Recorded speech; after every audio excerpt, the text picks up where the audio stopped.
guys, may bagong video pala tayo ngayon. Pero bago ang lahat, intro muna tayo.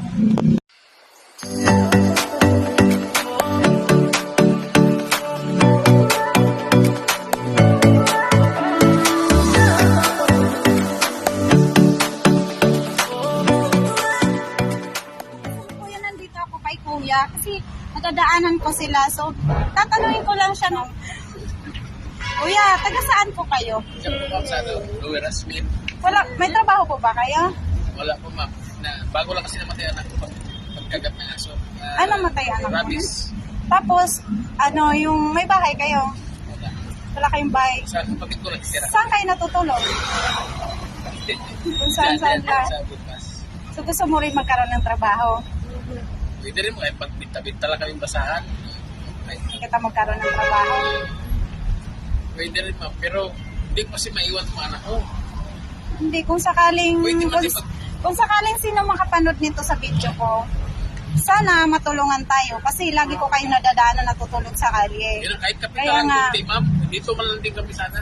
Gusto niyo magtinda-tinda. Oo. Kasi naawa ko sa inyo, nandito kayo parati sa ano. Ano kami, nag-aaral na isa sa Lower Asmin.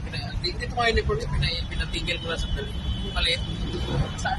Asa si ko? Saan So, si dalawa magkapatid yung anak ko yan. Tatlo namatay isa yung maliit. Ay, namatay yung maliit. Tapos wala ka ng asawa rin. Wala na rin. So guys, ito si Kuya. Tinanong ko siya kung saan sila nakatira. So wala daw silang matirahan. Tapos itong anak niya, okay lang ba yung video ko yung anak ko? Siya. Maganda mo, may bayaw makita. Itong anak niya yun, nahingi kasi sa akin ng bayak. So, Bayaw, kapakapawa kayo. Seryoso. hingi siya ng bayak sa pagkain na lang binili ko sa kanya. Kaya sabi ko, tinatanong ko kung saan papa niya at inaano ko kung kumain na siya. Sabi niya hindi pa. So binigyan ko siya kung pagkain.